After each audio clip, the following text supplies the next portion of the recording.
take care. 3rd Street, just. 1FA34, be advised, Mary Queen 27 is code 6 with the suspect and the victim. Store was thwarted by a postal carrier who got the police there in minutes. 10 News reporter Steve Fiorina is joining us now live in Kensington with more on that story. Steve. Well, Steve and Kim, when faced with an emergency, you would hope that you would take decisive and proper action and do it the way it's meant to be done. In this neighborhood, the mailman's coming by, he sees some friends of his in danger, and he does exactly what's right. The aftermath of a police-involved shooting. An armed robbery suspect, at least 25 bullet wounds to the body, arms, and legs. Paramedics trying in vain to save his life. Some of the jewelry he'd tried to heist. The handgun he had used to threaten the store owners and fire at police officers who responded to the 911 call. The officer who was struck in the leg by a bullet.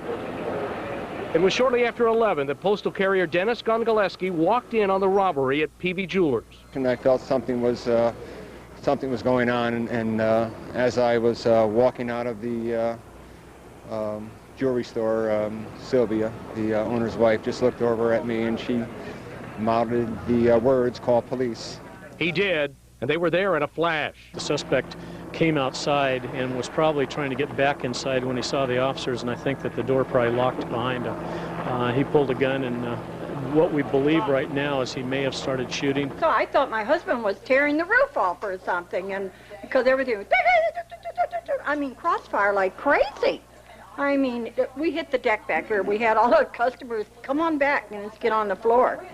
No one in the neighborhood was hurt, thanks in large part to Dennis Gongaleski. Our hero.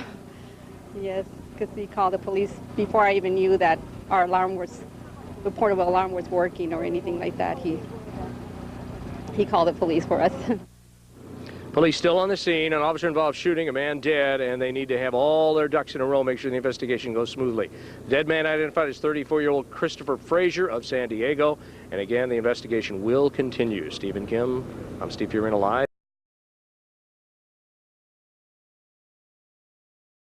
Mailman is being hailed as a hero after his actions during a robbery in Kensington. 10 News reporter Steve Fiorina joins us from the site of a deadly shootout in which police killed a robbery suspect just yesterday. Steve? Hi, Carol and Hal. The police are here again today, just covering all our tracks, continuing the investigation. And turned out the weapon the man had didn't even have bullets in it. We'll get into that more in about an hour. Right now, though, we're going to talk about the neighborhood, the merchants along here who are hailing the local mail carrier as something of a hero because he's the one who called the police and put an end to all this so quickly. Slow going today for Dennis Gongaleski as he delivers mail along Adams Avenue.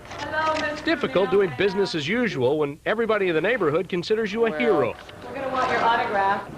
Over and over he tells the story, how he came upon an armed robbery in progress at PV Jewelers. You know, I made the phone call and the police responded, and the police are the heroes. I mean, Oh, they are, but you got them there when they needed to be there. And the tension, you could just... He says he might not have been able to make the call if he hadn't been wearing extra dark sunglasses, if the gunman had been able to see his eyes. But I was just laughing and so on like nothing was going on, but I knew something was going on, but I didn't want to seem tense, and then when I walked out, then the heart started pounding, and I just called 911, but what concerned me also is my cart was right in front, and I was worried the longer that cart was there, the more two and two put together next door, he might come out and say, well, possibly somebody's, calling the police.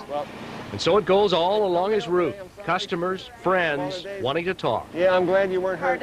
Inside PV Jewelers, gratitude to Dennis, and thoughts on the near future. The mailman's taking on another route after next week. We're going to miss him a lot because he's a good friend and a good person, too. Ask anyone along Adams Avenue. They'll tell you the same thing. All righty, yep. Bye-bye. Now, there are still many questions about this situation. Some people asking, why did the police fire so many bullets? Why would he pull his gun and aim at police officers when he had none in his gun? We'll look at some of that on 10 News at 6:30. All right, thank you, Steve. Bad boys, what you want?